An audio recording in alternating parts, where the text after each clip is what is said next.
Y hoy tenemos aquí a Rosario y a Sofía, que van a estar conversando con nosotras dos. Os contamos quiénes son, quién nos ha acompañado hoy. Rosario González es HR Project Manager en L'Oréal. Hemos compartido con ellos un camino muy bonito también. Sofía Costa es la Chapter Lead de Agile, forma parte de la oficina de transformación de Vodafone. Y bueno, la intención es que podamos tener conversaciones con ellas y que nos cuenten también su experiencia, ¿no? Desde su participación en procesos de cambio y transformación. Genial, pues muchas gracias por invitarnos. Un placer. Pues bienvenidas, chicas. Y bueno, pues nada, nos gustaría comenzar por algo amplio y a la vez muy interesante, ¿no? Para que también podáis en ese continente poner lo que queráis, ¿no? Y es, oye, ¿cómo ha sido ese viaje, ¿no? De la transformación? ¿En qué ha consistido, ¿no? No sé, Rosario, si quieres comenzar tú y nos cuentas. Claro.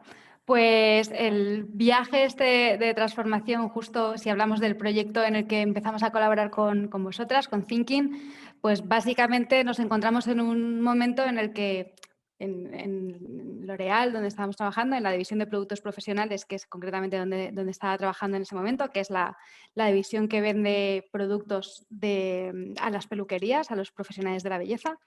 Pues básicamente nos encontramos en un momento en el que tanto interna como externamente nos estaban pidiendo un cambio, ¿no? Externamente, los clientes y un poco la evolución del mercado nos estaba pidiendo estar más centrados en el cliente, ser más digitales, ser más ágiles, más eficaces y sobre todo con una propuesta de valor más evidente, ¿vale? Nosotros teníamos claro que bueno, propuestas de valor, pues tenemos unos productos muy buenos, pero es verdad que productos buenos hay en muchas casas, ¿no? Y nuestro valor diferencial queríamos que fuera la propuesta de valor, ¿no? El acompañamiento en el desarrollo del negocio de nuestros peluqueros, y ellos no lo estaban percibiendo así, ¿no? Entonces necesitaba esa demanda un poco externa, ¿no? Que nos estaban pidiendo el notar de verdad ese aporte de valor especial que L'Oréal, como líder en el mercado, pues esperaban de nosotros que les aportáramos, ¿no? Entonces por ahí una demanda externa clara del mercado de que nos pusiéramos un poco la pila, y también internamente, ¿vale? Teníamos pues en nuestras encuestas anuales de satisfacción de los equipos, ¿no? Y nos estaban diciendo también, oye, tenemos problemas para cooperar, tenemos problemas para afrontar procesos que son muy complejos y necesitamos sentirnos más empoderados, necesitamos sentir que tenemos las herramientas para hacer nuestro trabajo, ¿no? Y estamos ahí un poco embarrados, ¿no? En cosas que no nos aportan tanto, o en cosas que son más burocráticas o lo que sea, ¿no? Entonces, un poco en base a esas dos grandes necesidades, tanto internas como externas, pues dijimos, nada, es el momento de cambiar, el momento de reorganizarnos y dar respuesta un poco tanto a estas dos demandas, ¿no? Para convertirnos en una organización un poco más lean, más clara, con procesos más simples y, por supuesto, centrándonos en lo que aportábamos al cliente, ¿no? Y ese fue un poco el camino, ¿no? Ese fue un poco, al final, el diagnóstico y en las ganas que nos dieron para empezar el proyecto de transformación, de modernización que hicimos con el equipo de L'Oréal, de la división de productos profesionales, y en el que estuvimos participando aquí de la mano de Luz y del equipo de Thinking. Bueno, pues en nuestro caso también, ¿no? Aunamos una demanda interna y externa. Externa porque el mercado de las telecomunicaciones pues es bastante agresivo, y además hace 3 años irrumpió muy fuerte, ¿no? Más móvil, que empezó vendiendo únicamente móvil, pero después pasó a fibra y convergente, ¿no? Y empezó a ser como una amenaza todavía más para el resto de operadores, sobre todo por los precios súper agresivos que tenían. Y a la vez había una tendencia en el mercado de la digitalización, y nosotros estábamos empezando en ello, pero estábamos tardando mucho. Entonces la transformación fue bastante dirigida a aumentar nuestra presencia digital, ¿no? Que nuestros assets digitales, nuestra página web, nuestra aplicación, ¿no? Y nuestros asistentes virtuales pues nos permitiesen conectar con el cliente, porque es lo que estaba un poco demandando, ¿no? Ya no a todos los clientes les apetece irse a la tienda, ¿no? Llamar por teléfono, quieren que esa relación sea digital. Y lo que también estábamos viendo de forma interna, pues un poco parecido a lo que comentaba Rosario, ¿no? Que a veces tardábamos muchísimo tiempo porque nos íbamos por el camino en procesos, definiciones, etcétera, ¿no? Requisitos. Tardábamos mucho en poner a disposición de los clientes los productos que necesitaban. E incluso a veces, ¿no?, cuando los poníamos a disposición ya no eran necesarios, ¿no? Llegamos a la paradoja de que habíamos tardado X meses en desarrollar algo que ya el mercado ni siquiera necesitaba y estábamos en la siguiente. Entonces necesitábamos transformar nuestra forma de trabajar para poner al cliente mucho más en el centro y ser ágiles y sobre todo ser capaces de adaptarnos, ¿no?, a lo que el mercado nos iba dando. Y entonces pues empezamos hace 3 años y para mí un momento clave ha sido la pandemia. En el momento en el que las telecomunicaciones eran un bien de primera necesidad, eran esenciales, ¿no?, porque eran los que nos mantenían pues conectados, entretenidos y de todo, ¿no? Pues hemos sido capaces de ir respondiendo a lo que el regulador nos pedía. Cerramos portabilidades, abrimos portabilidades, compramos, no compramos, ¿no? Esas necesidades desde los canales digitales, ¿no?, adaptándonos en todo momento. Y esto ha sido como un punto de referencia, digamos, en los últimos 3 años, que menos mal, ¿no?, digo yo siempre pienso, menos mal que empezamos un poquito antes, sin esperarnos a esto, a cambiar nuestras formas de trabajo. Qué curioso, ¿no? A veces cuando hablamos de cambio decimos que, bueno, el cambio se puede promover, ¿no?, internamente, pero que muchas veces el contexto nos lleva, ¿no? Y en este caso como que lo que me llega no es necesidades tanto de contexto, del mercado, del cliente, como también internas, ¿no? Es decir, nosotros siempre decimos que toda la energía que se pueda poner a disposición del cambio es ideal, y en este caso como que parece que vuestras organizaciones tenían tanto una demanda o el contexto que te lleva, ¿no?, y una parte interna, ¿no? Total. Es que al final sin sentimiento de urgencia, ¿no?, es un poco a veces complicado. Hay gente que le encanta cambiar, ¿no? Pero sin sentimiento de urgencia a veces mover organizaciones tan grandes es un poco complicado. Y aún con sentimiento. Incluso con el sentimiento de urgencia es complicado. ¿Cómo habéis sentido en este proceso de transformación, ¿no? En este caso, Rosario, desde la parte más de recursos humanos, ¿no? Sofía, más desde la parte de la oficina de transformación. ¿Qué rol ha tenido vuestras áreas en la transformación, ¿no? ¿Habéis sido agentes clave, impulsores? ¿Cuál ha sido vuestro rol en la transformación? Bueno, yo desde el equipo de recursos humanos, la verdad es que hemos tenido un rol bastante clave dentro de la transformación y creo que no puede ser de otra manera, ¿no? Desde el punto de vista que al final el cambio lo hacen las personas y lo hacen los equipos, y ¿quién cuida a las personas y los equipos? Pues el equipo de recursos humanos, ¿no? Entonces aquí al final tienes que tener un papel clave y eso es lo que hemos jugado, ¿no? No obstante, también ha contribuido, ¿no?, a que podamos jugar ese papel clave el que hemos estado desde el principio, desde el origen, desde el nacimiento del proyecto, hemos estado en el equipo de trabajo, desde la concepción del proyecto, pero luego también desde la ejecución, ¿no? Ha estado liderado desde un núcleo de trabajo que estaba muy unido, una persona de recursos humanos con una persona de negocio, que te permite asegurarte, ¿no?, de que cada cambio en el negocio que se iba proponiendo tenía su reflejo en la organización de las personas y los equipos, ¿no? Y que al final, porque al final el cambiar de la manera de organizarse tiene un cambio directo, ¿no?, en las personas, primero colectivamente, no solamente en lo que es la gestión del cambio, ¿no? Que todo el mundo perciba que hay una necesidad de cambio y que se decida poner a andar en esa dirección, porque hay mucha gente que va a decidir ponerse a frenar el cambio, ¿no? A decir, oye, esto a mí me molesta este cambio, ¿no? Entonces, toda esa parte de gestión del cambio y luego, digamos, colectivamente, y luego también a nivel individual, todos los impactos en recursos humanos que tiene el cambio, ¿no? Te obliga a cambiar el contenido de los puestos, te obliga a cambiar los ways of working, te obliga a cambiar pues, todo, ¿no?, el posicionamiento de los puestos, también el posicionamiento retributivo, necesitas formación para que la gente sea capaz de asumir las nuevas responsabilidades, reclutamiento, hay básicamente todo tiene un impacto directo en lo que es nuestro core, el core de nuestro trabajo, ¿no?, en la parte de recursos humanos. Así que es verdad que nosotros hemos, digamos, desde recursos humanos hemos sentido que teníamos un papel bastante principal, ¿no? Y creo que no podía haber sido de otra manera, ¿no?, si queríamos que tuviera éxito el final del proyecto. ¿Cómo lo habéis vivido vosotras, Sofía? Pues en nuestro caso la transformación nace en un primer momento de la mano de recursos humanos, como comenta Rosario, ¿no? Al final es indispensable, sin gente no cambiamos, ¿no? O sea, el people es una pata indispensable, y nace desde el equipo de estrategia corporativa, que es donde yo estaba en aquel momento con otras personas y donde formamos la oficina de transformación. Lo que nos dimos cuenta al cabo de unos meses es que al estar en el área de estrategia, que siempre se percibe, ¿no?, como un poco ajena al negocio, o tú no sientes, ¿no?, mi pain de la actividad, ¿no?, o de la operativa, pues lo que hicimos después de unos meses fue mudarnos. La oficina de transformación se mudó al área de negocio, en concreto de particulares. Y fue desde ahí donde, aún teniendo Vision Cross, montamos un poco toda la transformación, ¿no? En mi caso concreto, yo era la responsable ad hoc de ver todo lo que tenía que ver con recursos humanos. Así que todo lo que ha comentado Rosario, pues efectivamente, ¿no? Pues hemos estado de la mano definiendo job descriptions, generando sesiones para que un poco la gente entendiese esta nueva parte, ¿no? También mucho partnership con comunicación interna, para que la transformación no se quedase aislada solo en nuestra área, ¿no?, que inicialmente era como un pequeño grupito que ha ido creciendo, para que no se quedase solo con nosotros, sino extender al resto de empleados, pero también otras áreas mucho menos sexys tocábamos, como todo lo que tiene que ver con presupuesto, governance, procesos, compras, ¿no?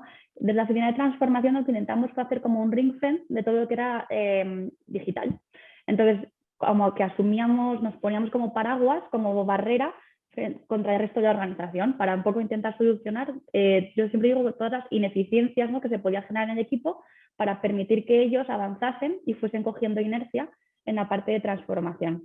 Este fue un poco nuestro papel en los primeros años, y generar todos los procesos y políticas que envolvían al área digital. Claro, qué interesante lo que estáis comentando, ¿no? De cómo la transformación está en todas las áreas, ¿no? Es decir, puede iniciarse desde las áreas de people, de personas, y a la vez, sin negocio, pues tenemos que trabajar juntos desde el principio, ¿no? Y además habéis coincidido las dos en que eso es lo que pasó, ¿no? Entonces es muy interesante, ¿no? Y desde ahí a mí me surge también, cuando estabais diciendo, muy interesante, que hablabais, no, es que claro, tuvimos que cambiar cosas, ¿no? Porque hay que rediseñar esas prácticas, esos procesos. Desde ahí, contadnos un poquito más, Rosario, si puedes, si hay algo concreto ¿no?, que rediseñarais desde esa óptica de las nuevas formas de trabajo, para adaptarlo, ¿no?, a estas nuevas formas de hacer. Más desde el área, ¿no?, de personas, ¿no?, por ser tu área. Cuéntanos un poquito ahí, Rosario. Pues yo creo que, a ver, si hablamos de eso, la adopción de las nuevas formas de trabajo, ¿no? Puedes hablar de procesos, puedes hablar de prácticas, pero en este caso yo diría que había muchas ganas de cambio, ¿no? Partiendo de esta necesidad interna, ¿no?, de que el equipo estaba demandando ello. Quiero que sea más fácil cooperar, quiero que sean más simples los procesos, y yo creo que era tan esperanzador el futuro, ¿no?, en el sentido de decir, venga, vamos a cambiar la manera de trabajar para, yo qué sé, para ser capaces de ser más ágiles. Y yo creo que esas ganas, para la gran mayoría de la gente que quería embarcarse en el cambio, ¿no?, pues fueron un ingrediente principal, ¿no? Y a partir de ahí, pues, por ejemplo, uno de nuestros grandísimos pains que teníamos, ¿no?, y en lo que nos metimos mucho, fue en reuniones, el tema de cómo las reuniones eran bastante, bueno, pues menos eficaces o menos eficientes de lo que nos gustaría, ¿no? Y metimos ahí mano, ¿no? Y metimos la manera, pues toda la parte más agile de reuniones, ¿no?, de hacer puntos regulares, muy procedimentados, hacer las retrospectivas, ¿no? Toda esa parte yo creo que nos nutrió muchísimo, y es una de las cosas nuevas y concretas que hemos metido en nuestro día a día de manera ya bastante natural. Y otra de las cosas que hemos metido en el día a día de estos nuevos procesos es garantizar nuevas vías de comunicación y de feedback, ¿no? Al final, lo que decimos, ¿no?, si no entiendes cuál es el impacto que tiene en la organización aquello que estás poniendo en marcha, no puedes saber si estás haciéndolo bien o cómo se está percibiendo, si está siendo útil, si está pasando desapercibido, ¿no? Entonces, hemos creado dos nuevas vías de comunicación, una que se llaman los shakers, que son como representantes al final de cada uno de los departamentos, y gente con ganas totalmente voluntarios, ¿no? Oye, ¿quién tiene ganas de ayudar aquí? Yo, tal, ¿no? Y montamos un grupillo que somos 30 personas, que cada uno es como un núcleo de escucha en su entorno y conecta con el núcleo organizativo, ¿no?, de los que estábamos más en el proyecto desde arriba, y dice, oye, esto que está pasando no está funcionando, oye, esto está funcionando fenomenal, tenemos que replicarlo, oye, necesitamos esto y no nos llega, ¿no? El equipo nos está trasladando. Eran como pequeños altavoces del sentir del equipo que llegaba directamente a quien tomaba las decisiones, ¿no? Y eso ha sido fundamental, y de hecho el otro día tuvimos unos premios que tenemos en L'Oréal, que son los Simplicity Awards, para precisamente premiar este tipo de, pues eso, ¿no? Iniciativas que nos hacen la vida más fácil, básicamente. Y este grupo de gente, los Shakers, ganamos el premio del público, o sea que es súper reconocido, además todo el mundo súper contento. Esa es una de las cosas de feedback que decía, ¿no? Hemos abierto 2 canales, un canal era este de los Shakers y el otro canal es una encuesta, esto es igual más clásico, ¿no? Una encuesta más anónima, totalmente anónima, pero que nos permitía muy rápidamente actuar, porque estábamos acostumbrados a tener encuestas anuales que te dan como demasiadas preguntas, luego demasiado tiempo a analizarlas, luego hacer planes de acción, es todo como muy pesado. Y al contrario, montamos una herramienta que se llama UbiWe, que está en el mercado, que hacemos 5 preguntas, de 3 a 5 preguntas súper rápidas, las respondes en el móvil en cosa de 1 minuto con una barrita de cuánto estás de acuerdo, cuánto estás en desacuerdo, y eso nos permitía muchísimo recular y adaptar. Entonces, muy poquito tiempo, cada 2 semanas, cada 3 semanas hacíamos preguntas de qué estás entendiendo de los cambios, qué es lo que quieres cambiar todavía, qué no está funcionando, qué sí está funcionando. Y así, combinando estos 2 elementos de feedback rápido, creo que eso ha sido algo que nos ha ayudado mucho, ¿no? en la puesta en marcha y como nos ha ayudado a poner en marcha los nuevos ways of working, y en sí mismo es un nuevo ways of working, ¿no? Entonces yo creo que han sido los cambios chulos desde el punto de vista de recursos humanos que hemos implantado a raíz de la modernización. Me llegan como un par de focos principales, ¿no? En esto que dice Ros, ¿no? La importancia de diseñar espacios de conversación diferentes, ¿no? Estas reuniones que decías que se ha bebido mucho, ¿no? de la agilidad, ¿no? De qué espacios de conversación y sincronización se generan en los equipos. También esta parte de comunicación y feedback, ¿no? Que nos traen, ¿no? Que es clave, ¿no? Y esta parte de los Shakers, ¿no? Como iniciativas, ¿no? De generar comunidades de cambio, ¿no? Estas personas que son agentes del cambio, que están alineados con el propósito de la transformación de la organización y sirven, ¿no? Para estar a diferentes niveles, permear a toda la organización, coger feedback. Era un canal bidireccional, ¿no? Por un lado escuchaban, pero también tenían la información como para poder actuar, y creo que de verdad está siendo todavía, ¿no? Una parte muy importante del éxito en la consolidación del cambio. Qué bueno, porque creo que estas son las cosas aplicadas que cualquiera que nos esté escuchando, ¿no? Le puede aportar ideas. Oye, mira, aquí puede salir una buena idea de cómo aterrizar, ¿no? Cómo generar estos canales de comunicación que sean bidireccionales para el cambio. Qué bueno. Oye, pues a mí me gustaría traer justamente, ya sabéis que esto, pues aquí estamos colaborando varios clientes, varios compis en esto de contarnos un poco su experiencia. Y estuvimos con unas compis que les dijimos, ¿qué os gustaría preguntar, ¿no? En el siguiente vídeo que hagamos, ¿no? Y dijeron, oye, me encantaría saber cómo ha sido, si es que ha habido una forma diferente, ¿no? De hacer esos procesos de selección y reclutamiento, ¿no? Para adaptarlos más a esta necesidad, ¿no? De adaptación continua, agilidad y esa parte, ¿no? de hacer los procesos más ágiles, ¿no? Entonces, bueno, no sé si ahí tenéis alguna experiencia o si nos podéis contar algo desde ahí, desde vuestra empresa, que les podáis aportar a ellas y a nosotras, claro, también. Bueno, pues nosotros desde Vodafone tenemos dos ejemplos, ¿no? Uno como de muy inicio de transformación y otro ya un poquito después. El primero fue el proceso de selección de los Scrum Masters, ¿no? Nosotros decidimos estratégicamente que Scrum Masters queríamos que fuesen gente de dentro de la compañía, ¿no? Que tenemos gente con un montón de talento y apostamos por seleccionar a los mejores perfiles y hacer un proceso de upskilling, reskilling, ¿no? Que fuesen ellos quienes voluntariamente pues eligiesen quienes querían ser. Y esto suena estupendo, ¿no? Pero ¿cómo lo poníamos en práctica? Y sobre todo con una figura que no era para nada conocida, ¿no? Hace 3 años había que bucear bastante para encontrar realmente qué hacía este rol, y ya no más que hacía este rol en Vodafone. Y claro, no podíamos hacer un proceso de selección al uso, ¿no? Porque nadie tenía este rol o nadie tenía experiencia previa en este rol. Entonces nos encontramos un poco ahí, bueno, ¿y cómo encontramos esto, no? Entonces ahí, de la mano del equipo de talento, de unos compañeros que nos estaban dando soporte consultores y un par de Scrum Masters que sí que habíamos fichado desde fuera a los inicios, que venían de proyectos técnicos, pues vinimos con la idea de hacer como, no es hiper novedoso, ¿no? Pero un assessment center. Un assessment center en el que lo que hicimos fue, primero empezamos plantando la semilla, empapelando todo nuestro edificio, que lo llamamos el Plaza, que es Vodafone Plaza, pues todas las, pues tanto a nivel físico con carteles como en pantallas, una charla que se llamaba ¿Quieres ser Scrum Master? Ven al Learning Center y un poco hacíamos slots, ¿no? A unas gradas. Y entonces hay personas que llevaban poquito tiempo haciendo este rol, pues contaban un poco su experiencia. Yo la verdad que me quedé muy sorprendida porque esperaba que fuesen a aparecer 3 o 4 personas. Llenamos a nivel de que la segunda sesión nos pidieron desde comunicación grabarla. ¡Qué bueno! para que quedase referencia. Pero quedé un poco así como idea, bueno, antes de presentar esto, ¿no? Vamos a contar un poco qué es. Esta fue como la primera fase. La segunda fase, abrimos una vacante en lo que únicamente tú te apuntabas como al proceso de reskilling. No ibas directamente a aplicar o sea, no ibas a entrar en ningún equipo, sino tú te apuntabas a formar parte de esta escuela que llamamos de Scrum Master.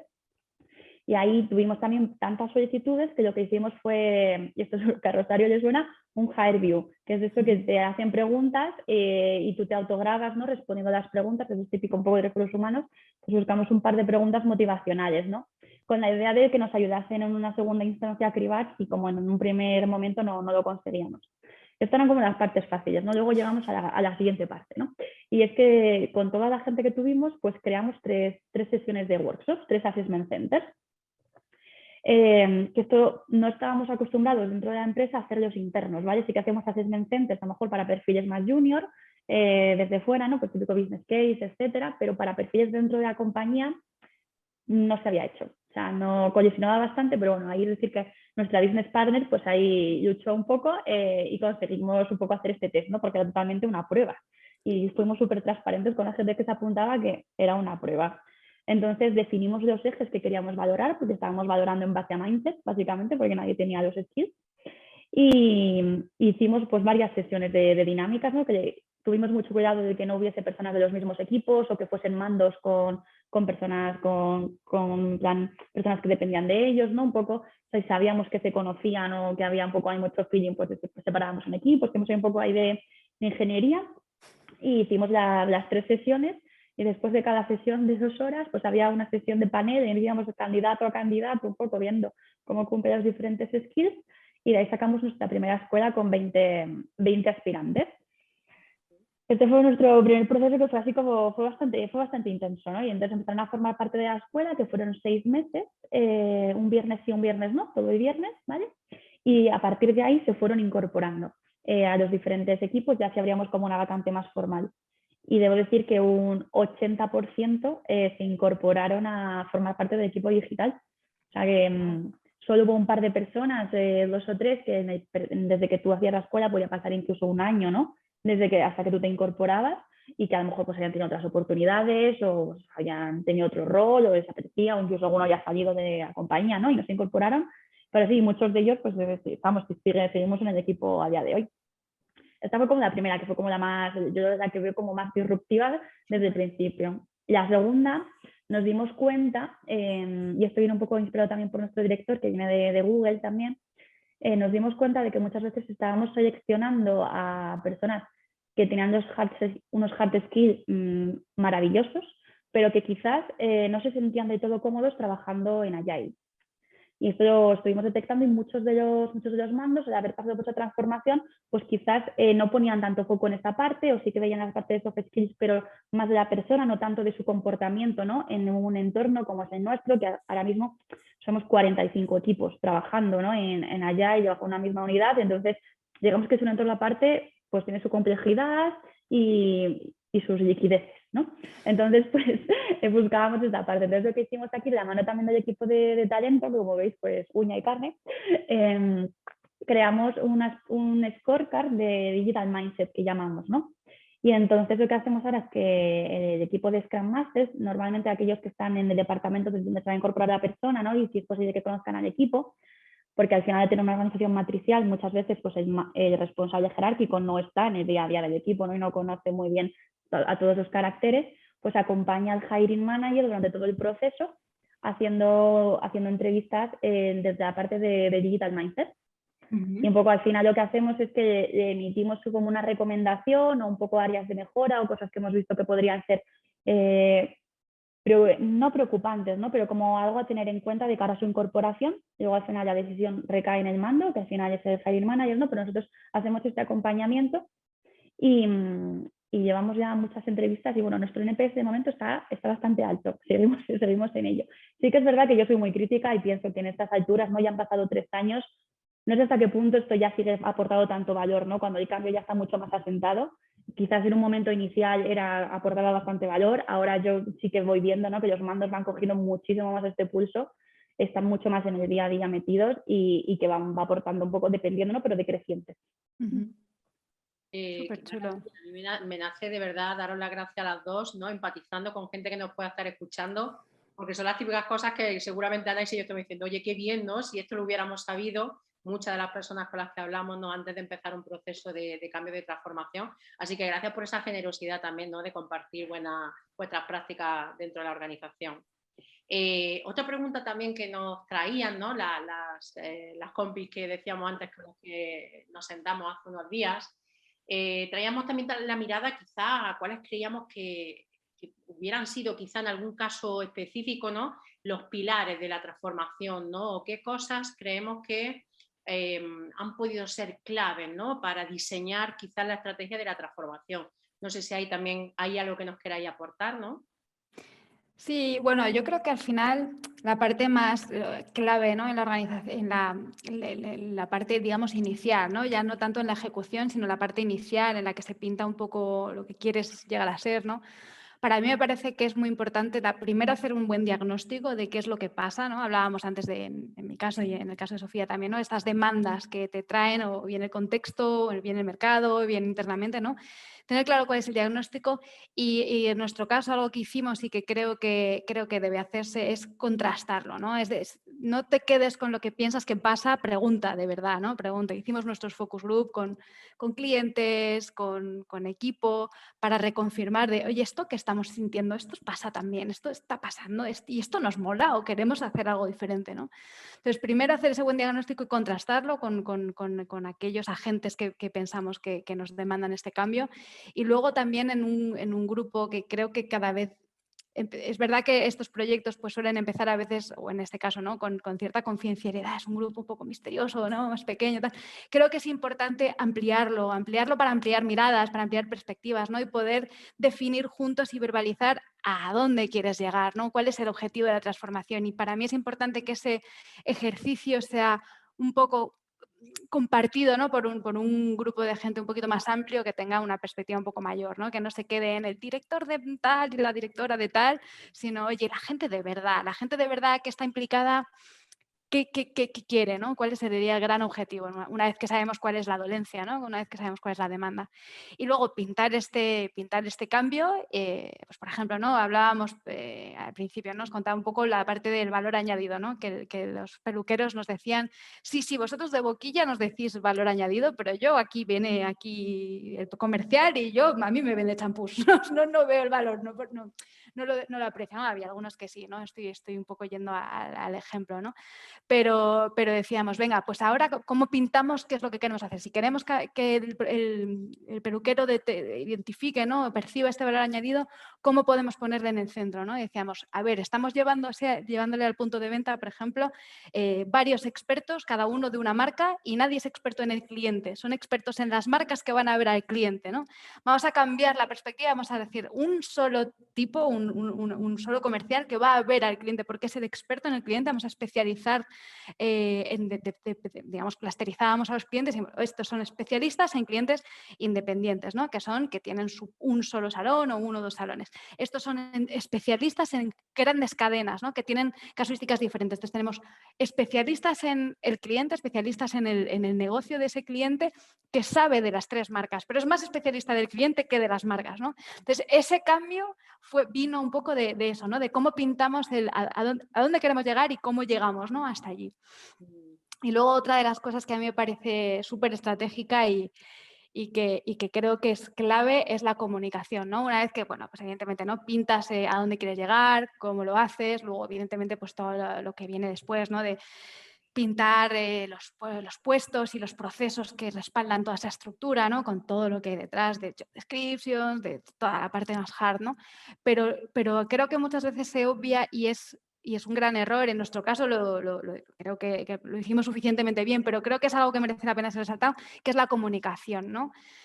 Cuando tú, comunicación sobre todo interna, me refiero, cuando tú montas un proyecto de este tipo, el equipo de proyecto que está en todo el meollo se sabe todas las esquinas de todas las razones por las que se han tomado todas las decisiones y se han llegado a todas las conclusiones. Entonces lo entiendes como obvio. Esta es la conclusión obvia de este problema. Pero tú has hecho todo el proyecto, tú has hecho todo el proceso, todo el journey de llegar a esa conclusión. Si tú llegas al colectivo que no está en ese día a día y de repente le sueltas de sopetón, esta es la conclusión que soluciona este problema, os ahorro el trabajo, chicos, dadme las gracias, no funciona, porque la gente dice, ¿qué?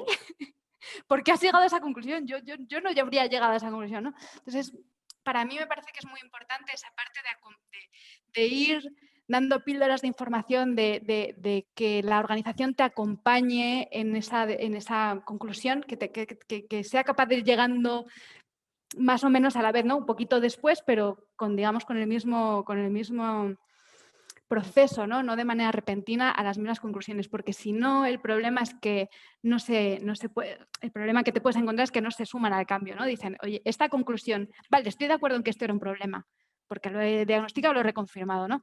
Pero esta solución no resuelve este problema, yo no me uno al cambio, yo no remo en este barco, ¿no? Y claro, si la gente no te rema en el barco, da igual que sea el mejor barco del mundo y que vaya al mejor destino, que tengas el mejor mapa y la mejor brújula, no va a andar para adelante. Entonces, para mí es una de las cosas que me parece más estratégica también en la parte de la transformación y de las transformaciones organizacionales, es esa parte de comunicación y de asegurarte que la gente se sube al barco, que entiende por qué se van tomando las decisiones y, oye, pues va siguiendo este mismo proceso de aha moment, ¿no? Es verdad, esto es buena idea, esta es la buena organización, esta es una buena conclusión, ¿no? Para poder avanzar contigo. Y luego no es así de fácil, ¿no? Luego pues empiezas, te equivocas, aciertas, pones voluntad, luego te desesperas, dices, pero esto no era lo que pensaba, ¿no? Pero sí, para mí también eso es parte del cambio y para mí también es parte, algo que tienes que tener en la cabeza, ¿no? Que las cosas no las pones en el papel y salen bien. Las pones en el papel, funcionan un poco, luego vuelves a los antiguos comportamientos y para eso sí que me parece importante y en este caso pues daros las gracias, ¿no? A Thinking, tener unos buenos compañeros de viaje, ¿no? Que te ayudan y que te guían y que te llevan de la mano y dicen, es normal, venga, sigamos poniendo, digamos, hitos y momentos de revisión y cómo podemos reajustar y hasta que todo se consolida, ¿no? Y ya rueda solo, porque claro, no puedes pretender que algo que has hecho 30 años igual, de repente lo pongas en un PowerPoint y todo el mundo diga, vale, es que ahora lo hago así. No, es un proceso de cambio para todos, ¿no? Organizacional e individual. Me he enrollado un poco, pero básicamente. Pero fíjate que a mí me han quedado como cosas muy claras que yo creo que he ido hilando en la conversación, que es como muy primero, muy cliente céntrico, es decir, empezar no presuponiendo, ¿no? Lo que, sino vamos a escuchar, ¿no? Esto es como algo típico, ¿no? La transformación tiene que ser más de abajo arriba, de arriba abajo. Bueno, pues es que es una mezcla, ¿no? Pero a la vez creemos esos espacios para primero involucrar, ¿no? También has hablado, que me ha gustado mucho, de cambiar ese mindset hacia una visión más de cliente, ¿no? Cuando ponías los ejemplos, ¿no? Es que vamos a expertos en clientes, ¿no? Qué bueno, ¿no? En vez de vamos a cambiar esa parte. Y también esto último que decías, ostras, pues obviamente la comunicación es clave y es clave porque es que eso es lo que nos va a permitir ir dando información, ir detectando, incluso ir pudiendo escuchar, ¿no? No solamente damos información, sino que en cada vez que damos, eso es, recibimos también ese feedback de la organización y con eso vamos iterando, ¿no? O sea, que es clave, o sea, que está muy bien y aporta muchísimo. No sé, Sofía, tú sí también, si nos quieres aportar algo en ese sentido, si te apetece, esos pilares de la transformación que comentaba Luz. Pues no, tampoco mucho más que añadir de lo que ha comentado Rosario, porque bastante alineados, ¿no? Sí que remarcar también la parte de comunicación, que ha sido muy potente. De hecho, la parte de comunicación dentro del equipo digital recaía en nuestro equipo, en la oficina de transformación, ¿no? Porque lo consideramos un pilar estratégico. Al final, tanto comunicar como hacerles parte del cambio, ¿no? Pues ese feedback, que hubiese eventos en los que ellos pudiesen participar, que fuesen ellos los protagonistas, ¿no? Que no fuese el mando, como decía Rosario, el directora o el director quien te contase lo que estaba ocurriendo, sino que la propia gente de los equipos. De hecho, hicimos una iniciativa que era en las sesiones de equipo, en los all hands que tenemos, no podían hablar de los managers, estaba prohibido. O sea, no podía hablar ningún mando. Esto, ¿no?, también era una parte del cambio que generó bastante inquietud en un primer momento, ¿no? Sobre todo no en los mandos, sino en las personas, ¿no?, que se veían como en esa situación de uy, ahora soy yo el protagonista, ¿no? Entonces nosotros nos apoyamos un montón en la parte de comunicación, toda la parte de people, ¿no? O sea, yo creo que uno de los grandes motivos del éxito es el equipazo que tenemos, y también la parte de la visión de cliente, ¿no? Tener lo que llamamos nosotros una estrella del norte, saber a dónde vamos o cuál es nuestro objetivo en este momento, ¿no? Aunque luego al final, pues como comentaba Rosario, pues allá que no te equivocas, vienes, vas, ¿no?, lo que sea, ¿no? Pero bueno, tienes un poco un objetivo y un equipo de gestión de cambio también resiliente, ¿no? Porque al final haces un poco de muro, ¿no? Cuando tú sabes un poco, tienes la visión a dónde ir, pero la gente todavía no ve, y además normalmente cuando tú ves a dónde quieres ir, quieres llegar rápido, ¿no? O sea, yo no voy a esperar aquí en plan, un par de años a ver si esto se soluciona. No, tú me has contado esto y yo quiero hacerlo, me encanta, me has convencido. No hemos logrado entender ese porqué que comentábamos, ¿no? Oye, ¿por qué el cambio? Ya lo he entendido, me lo has comunicado, he hecho todo el proceso, me gusta. ¿Por qué no? ¿No? Y conseguir un poco también esa gestión de expectativas, ¿no? Y ser capaz tú también de autogestionarte a ti mismo y decir, me queda todo este proceso todavía, pero ir haciendo incluso retros, ¿no? Un poco de retrospectiva de, oye, que hemos conseguido todo esto, que no se nos olvide, ¿no? Que el camino está ahí, es arduo, pero que todo esto ya ha pasado, ¿no? Pues para mí serían esos los pilares. Y celebrar los pequeños éxitos, ¿verdad? Que a veces los obviamos, ¿no? De decir, oye, como nuestro objetivo está tan lejos, hasta que no lleguemos al objetivo no celebramos, pero eso es un error, ¿no? Igual te cansas ya de tanto remar sin que nadie te dé una palmadita en la espalda. Y al contrario, ir eso, celebrando todos los pequeños. Oye, ¿os acordáis de cuando hacíamos reuniones que tardábamos 3 horas, que acabábamos tarde, que empezábamos, que nadie era puntual, que no tenían agenda, que nadie se preparaba? Y eso que es ya el pasado, ¿no? Pequeñas celebraciones yo creo que te ayudan a fortalecerte en el proceso, que es muy arduo, ¿no? Tú lo has dicho muy bien y estoy totalmente de acuerdo. Hace falta mucha resiliencia para el cambio porque las cosas no pasan de un día para el otro. Y si pasan, sospecha que no es verdad, ¿no? Que es un poco actuado, sí. Nosotros el otro día encontré buceando, ¿no?, un documento de los inicios en el que poníamos como un asterisco en la parte de resourcing, ¿no?, de que los product owners deberían estar al mínimo un 70% dedicados a su equipo de producto, ¿no? Y porque teníamos este pain, que al final era como un rol que ya ha sido un poco on top, seguía manteniendo responsabilidades pasadas, ¿no? Y teníamos un poco esto puesto como nota al pie. A día de hoy, que han pasado 3 años, en hacer otra cosa, ¿no? Son product owners y están en su producto, ¿no? Y una cosa que ahora damos por descontada, de repente miramos un documento de hace 3 años y estaba como puesto en negrita de ojo. No os olvidéis. No os olvidéis de esto, ¿no? Y te hace, joder, como en realidad sí que hemos cambiado, ¿no? Pero que estás como con tanta inercia que, como comentas, los pequeños éxitos a veces te pasan incluso desapercibidos, ¿no? Porque como te vas acoplando, tienes que mirar atrás. Total.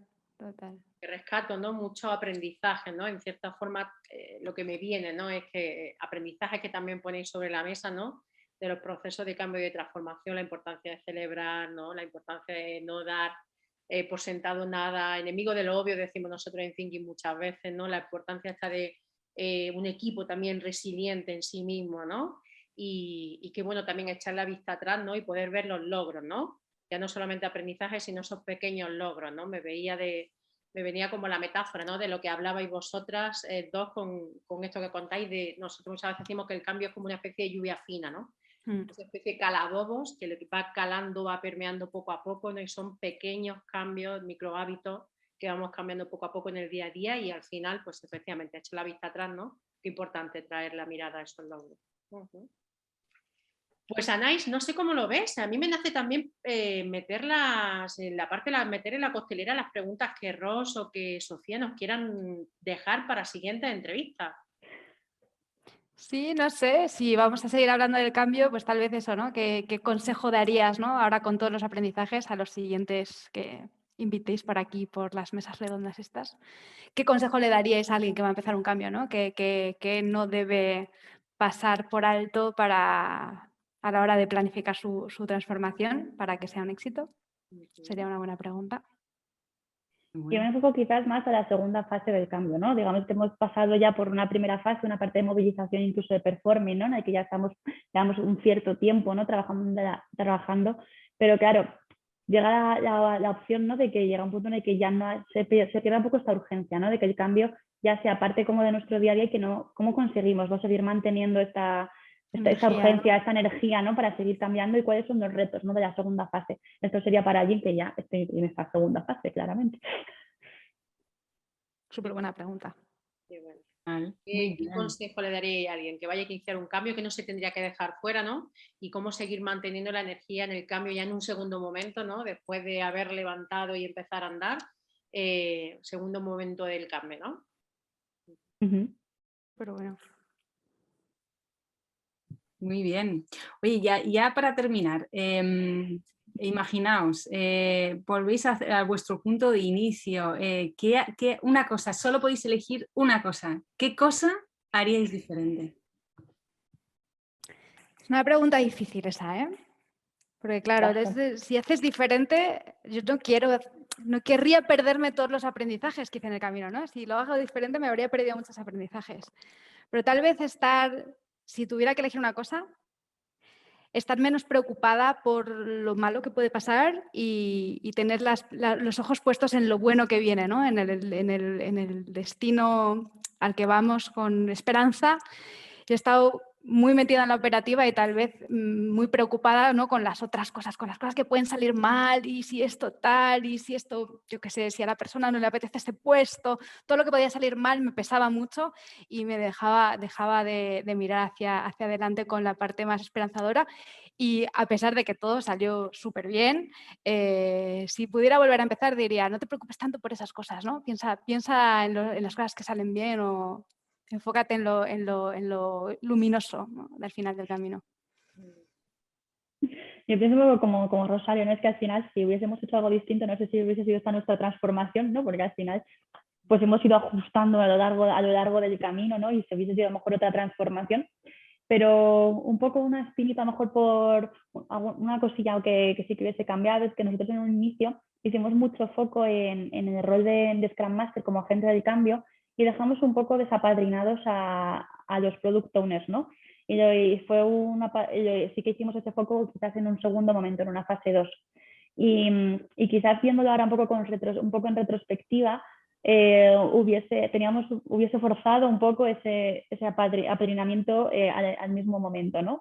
Haber hecho también mucho foco porque es verdad que es un rol que sufrió bastante con el cambio porque era una forma de hacer las cosas bastante diferente y que el acompañamiento les llegó en un segundo momento, ¿no? Es verdad que funcionan bien, ¿no? Y que están contentos con su rol y que al final pues tenemos productos que son la leche, mi opinión.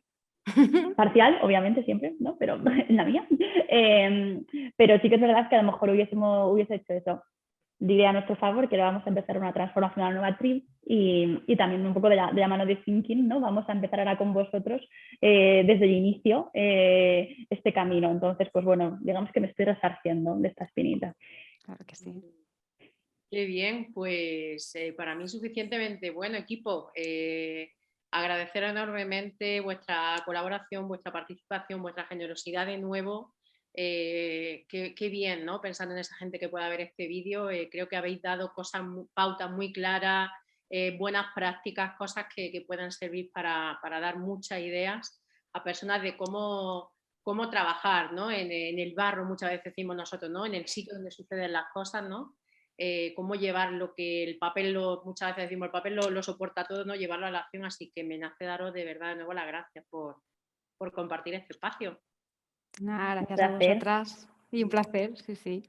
La verdad que eso es como también rememorar, ¿no? Esto al final es como una retrospectiva pública, ¿no? De cómo ves el proceso desde fuera una vez que ha pasado y no, también es como gustoso, ¿no? Verlo así con perspectiva. Así que muchas gracias por dar la oportunidad y el espacio, ¿no? De hacerlo.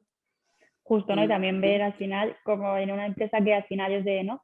Que nosotros hacemos más desarrollo de software, ¿no? Hacemos más un tipo de producto diferente al que hace en L'Oréal, ¿no? Que es más consumer goods. Al final hemos pasado, ¿no? por etapas parecidas sí, y por retos muy iguales. Sí, sí. Qué bien. Oye, pues también si ha servido también para que, ¿no?